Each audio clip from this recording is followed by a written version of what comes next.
Je dis, mais alors, vous n'allez quand même pas me dire que vous êtes venu au Québec comme missionnaire? J'étais un peu surpris, sans mots, parce que je lui ai dit, en fait, un peu quand même. Il me semble qu'on est pas mal dans une terre de mission. Même quand on écoute l'évangile qu'on vient d'entendre à l'instant, Jésus nous dit, lorsque le Fils de l'homme reviendra, trouvera-t-il la foi sur la terre? La terre est en mission. Donc oui, nous sommes en mission et nous sommes dans ce mois missionnaire. Nous sommes dans ce mois où nous avons été invités par le pape François à nous mettre tous en mouvement. Alors on le dit depuis 2 semaines déjà, on ne se sent pas très à l'aise, on est quand même assez nul côté évangélisation. Alors on a décidé d'avancer ensemble, mais nous sentons que nous voulons répondre au mandat missionnaire que Jésus nous donne. Jésus nous dit « Tout pouvoir m'a été donné au ciel et sur la terre. Allez de toutes les nations, faites des disciples. » C'est ses dernières paroles. C'est comme son héritage, c'est ce qu'il nous laisse. Alors pour nous, l'enjeu, c'est d'accueillir ce mandat, non pas comme un commandement qui viendrait nous forcer, nous tordre le bras, parce qu'on sait quand ça nous tord le bras, on ne le fait jamais tellement, on n'aime pas ça, mais comme un feu, comme une interpellation qui vient brûler notre cœur. Et il me semble que c'est ce soir ce que nous voudrions vivre, que nous reconnaissions l'importance de la mission, non pas parce qu'il faut être missionnaire, mais parce que nous le voulons, parce qu'il y a un feu que Dieu met dans notre cœur, parce que nous connaissons des gens autour de nous qui ne connaissent pas Dieu, qui comblent leurs désirs de tas de manières qui ne sont pas les bonnes manières, que nous-mêmes on a pu expérimenter, puis on sait qu'on s'est planté, mais un jour on a rencontré l'amour de Jésus qui nous a relevés et qui nous sauve, et on continue de faire cette rencontre, jour après jour. Et c'est ça dont on veut être témoin. Cet amour que Dieu nous a manifesté à un moment donné de notre expérience. Depuis 2 semaines, on nous donne des petits éléments, des petits trucs pour essayer d'y arriver. Il y a 2 semaines, je vous ai invité à accueillir 2 personnes de votre entourage dans votre cœur, que peut-être le Seigneur vous inspirait, et de prier pour elles. Peut-être certains étaient là. Est-ce que certains parmi vous l'ont fait? Allez-y, levez les mains. Voilà, c'est pas mal. Non, mais c'est encourageant de voir qu'on se met en mouvement ensemble. Est-ce que certains ont vu des effets de leur prière, déjà, des effets de cette prière sur ces 2 personnes? Bon, il faut continuer à prier. Oui, il y en a quelques-uns là. Mais il faut continuer, on a 1 mois, et puis en fait on a plus, on a toute notre vie. Mais c'est un petit exercice qu'on fait pendant ce mois-là. Ce n'est pas juste parce qu'on va être missionnaire pendant 1 mois, hein. C'est pas ça. On va être missionnaire toute notre vie. C'est ça qu'on fait là. C'est juste une session d'entraînement qu'on vit pendant 1 mois. Donc on s'entraîne, c'est correct. La semaine passée, Père Alexandre nous a invités à manifester de la charité. De la charité, parce que, comme le dit Saint Grégoire le Grand, il dit « Si tu n'as pas la charité dans ton cœur, surtout ne commence pas à être missionnaire, tu vas faire une catastrophe. » C'est la charité qui est le moteur même de la mission, notre amour pour nos frères et sœurs. Alors, est-ce que certains ont eu l'opportunité cette semaine de manifester un acte de charité vis-à-vis de ces 2 personnes ou d'autres personnes? C'est bien, il y a encore plus de monde. Vous avez déjà vu quelque chose qui a changé dans votre relation ou pas encore? Un petit peu, ça commence. Mais c'est ça, c'est tout un ouvrage, c'est tout un mouvement, c'est toute une attitude que nous devons acquérir petit à petit. Et il me semble que c'est ce moteur-là, ce soir, qu'on veut réactiver, le moteur de la charité. Parce que ce qui nous manque pour être missionnaire, ce n'est pas tant des techniques, ce n'est pas tant des compétences, une formation et des concepts bien faits, c'est la charité. Si nous brûlons d'amour pour nos frères et sœurs qui nous entourent, on sera peut-être maladroit, mais on saura leur être proche et leur témoigner de l'amour de Dieu. C'est ça qui compte. Alors ce soir, on va revisiter la manière dont Dieu nous manifeste son amour. Et on va revisiter comment Jésus lui-même a manifesté son amour à ses disciples. Et pas seulement aux disciples, aux foules. Quand Jésus démarre son ministère public, il démarre à Nazareth, il ouvre les rouleaux, et il reçoit une parole prophétique pour lui-même. C'est relaté dans l'évangile de Saint Luc, mais il ouvre le prophète Isaïe. Cette parole qui lui dit « L'Esprit Saint repose sur moi parce qu'il m'a consacré par l'onction, pour annoncer, pour proclamer la bonne nouvelle aux pauvres, pour annoncer aux opprimés, aux captifs, leur libération, aux aveugles qu'ils retrouveront la vue, remettre en liberté les opprimés. » Il annonce la bonne nouvelle, il la porte, mais il annonce en même temps la libération aux captifs, le retour à la vue aux aveugles, une liberté nouvelle aux opprimés. Et Jésus ajoute quelque chose, je ne sais pas si vous vous souvenez des versets qui suivent dans ce passage. Jésus ajoute quelque chose pour les auditeurs de la synagogue. Qu'est-ce qu'il dit ?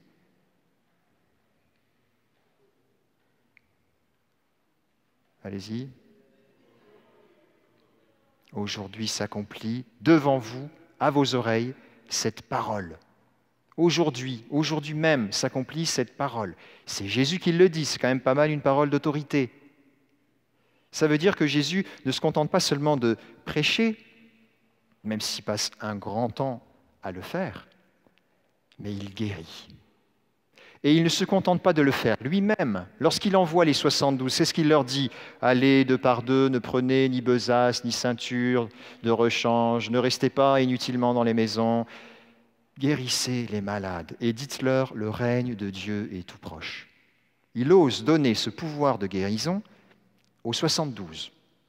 Et ce n'est pas seulement pour les 72. Le jour de la Pentecôte, quand Pierre commence à prêcher alors qu'il a reçu l'Esprit Saint, sa première prédication, il s'appuie sur le prophète Joël. En ces jours-là, vos fils et vos filles prophétiseront. Je répandrai de mon esprit sur toute créature. J'agirai et je ferai des prodiges là-haut dans le ciel et des signes en bas sur la terre. Des signes sur la terre, des signes forts. Et les apôtres, lorsqu'on lit les actes des apôtres, ne vont cesser d'accomplir des miracles dans les actes des apôtres. Et ce n'est pas seulement les apôtres, c'est tous ceux qui vont se mettre à la suite de Jésus, les disciples qui auront reçu le don de l'Esprit. Et jusqu'à nos jours, si on regarde la vie du frère André que Père Alexandre évoquait dimanche passé, mais quelle vie! C'est une figure typique du Québec, dans sa beauté, sa simplicité, mais quel charisme de guérison, des milliers de personnes guéries par l'humble prière de cet homme de foi et son humilité, tout dévoué pour ces personnes qui venaient lui remettre leurs difficultés, leurs souffrances. Plus proche de nous encore, le Père Émilien Tardif. Combien de miracles de guérison physique, psychique, de libération ont été réalisés par l'intermédiaire de ces personnes. Ça veut dire qu'être missionnaire, ce n'est pas seulement dire des belles paroles, c'est prier pour la guérison. Jésus l'a utilisé comme un moyen et pas seulement pour confirmer ce qu'il aurait dit. Non, c'est un signe de l'avènement du règne de Dieu. Jésus le dit à ses apôtres, « Guérissez les malades et dites-leur, le règne de Dieu est tout proche. » Mais c'est clair, quand tu goûtes à une guérison, tu vois que Dieu est proche de toi, il s'occupe de toi, il prend soin de toi dans ce qu'il y a de plus souffrant parfois de ta vie ou du plus douloureux dans ton existence. Il se penche sur toi, le règne de Dieu est là, c'est évident. Je n'ai pas besoin même de le dire, tu le vis. Frères et sœurs, c'est ça qu'on va essayer de vivre ce soir. Pour nous, déjà. Pour nous, mais pour la mission. Pour nous, pour que nous goûtions à ce que Dieu veut nous manifester, toute sa tendresse, il se penche sur nous, sur nos besoins les plus concrets. Et il est venu nous libérer du mal, de la maladie, des esprits mauvais et de tout ce qui nous empêche d'être libres. Il se peut que nous ayons des obstacles face à cette demande de guérison. Le premier qui est assez classique, c'est qu'on se dit, mais je ne savais pas que je pouvais demander à Dieu de me guérir. Là, c'est possible. Aujourd'hui, on a la médecine qui est quand même pas mal évoluée. Et c'est correct, c'est normal, on va voir son médecin. Ok, mais on n'est pas dans le domaine de la foi. Ce n'est pas parce qu'on va voir le médecin qu'on ne peut pas aussi demander au Seigneur.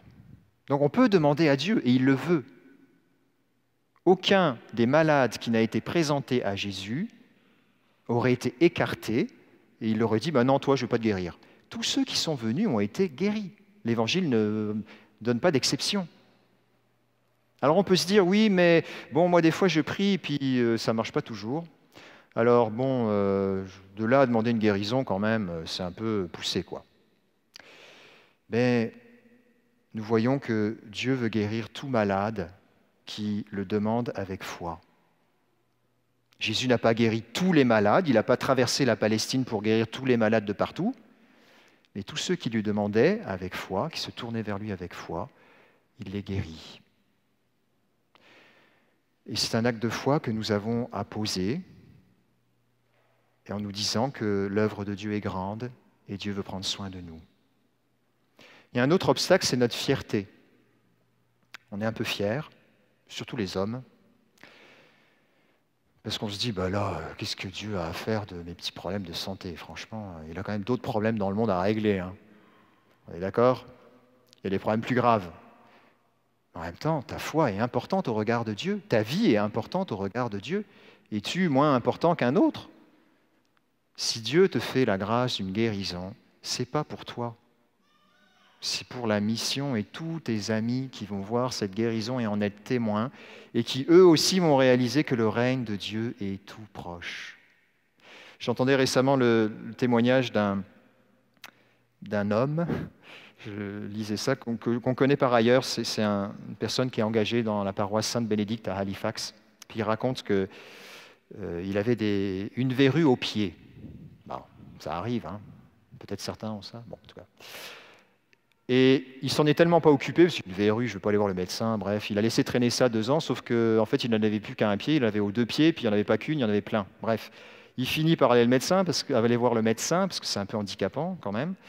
Et le médecin lui dit « Waouh, j'ai jamais vu ça dans ma carrière. » Bon, bravo. Alors il commence à faire ce qu'il doit faire, le médecin, il brûle, c'est assez douloureux, bref.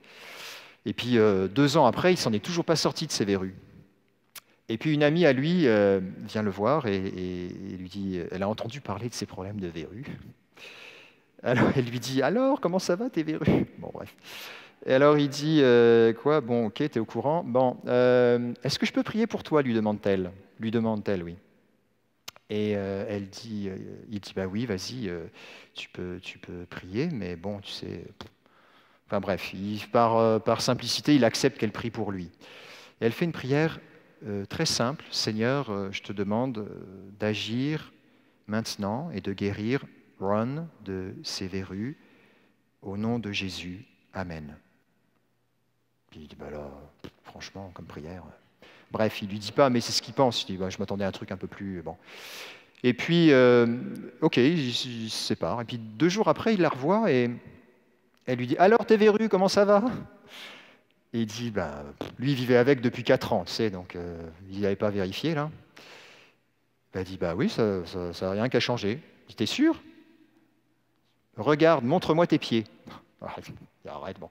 Il enlève sa chaussette, il enlève sa chaussure, il enlève sa chaussette, il enlève sa 2e chaussure, sa 2e chaussette. Alors, il était guéri. Et là, il était scotché, comme on dit en bon français. Il était touché de voir que Dieu a pris soin de lui, même dans son si peu de foi. Même dans cette foi si petite, Dieu avait pris soin de lui. Alors, frères et sœurs, ce petit témoignage pour nous encourager à accueillir cette guérison que Dieu veut nous donner dans la simplicité de ce que nous vivons. Jésus est venu nous annoncer qu'il vient guérir et redonner la vie aux aveugles, libérer les opprimés, rendre la liberté aux captifs. Il vient nous libérer d'addiction, il vient nous libérer de tout type de maladies, même celles les plus cachées qu'on par la personne, à part notre médecin, et encore, il veut prendre soin de nous. Et il le veut parce que nous sommes importants à ses yeux, parce que nous voulons, et il veut pour nous que nous accueillions son règne dans notre cœur aujourd'hui. On va prendre maintenant un chant à l'Esprit Saint pour laisser cette parole de vie et laisser l'Esprit nous guider dans cette démarche qu'on va vivre tout à l'heure, après la communion, alors que le Seigneur sera présent dans notre cœur. Je vais inviter certaines personnes qui veulent demander la guérison à lever la main, et d'autres pourront venir prier pour elles très simplement, comme on l'a déjà fait, mais avec une foi simple et pauvre, mais confiante. Le Seigneur a déjà guéri de nombreuses personnes ici. Hélène Pinard, Jean-Marc Brousseau, je ne sais pas s'il est là, Jean-Marc. Émilie, ce matin, nous a raconté un beau témoignage de la guérison de son fils, Jérémie. Judith, qui était enceinte avec un enfant qui se présentait mal et du diabète. Des tas de situations. Il n'y a rien qu'il ne peut pas faire. C'est juste qu'il faut qu'on accepte d'être simple et de le laisser faire. Et encore une fois, par amour de nos frères. Alors, Seigneur Esprit Saint, te demandons maintenant de venir disposer nos cœurs dans cette liturgie, dans tout ce qu'on va vivre, à accueillir la simplicité de demander la guérison, de laisser notre orgueil de côté et d'accepter que la prière de nos frères et sœurs, tels ces deux qui soutiennent les bras de Moïse, est puissante et efficace. On va prendre un refrain à l'esprit maintenant.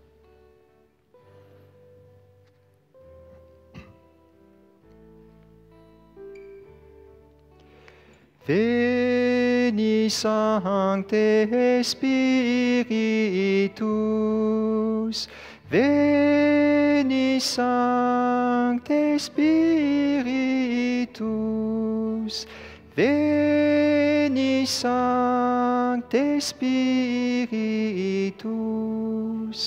Veni Sancte Spiritus, Veni Sancte Spiritus, Veni Sancte Spiritus, Veni Sancte Spiritus, Veni Sancte Spiritus.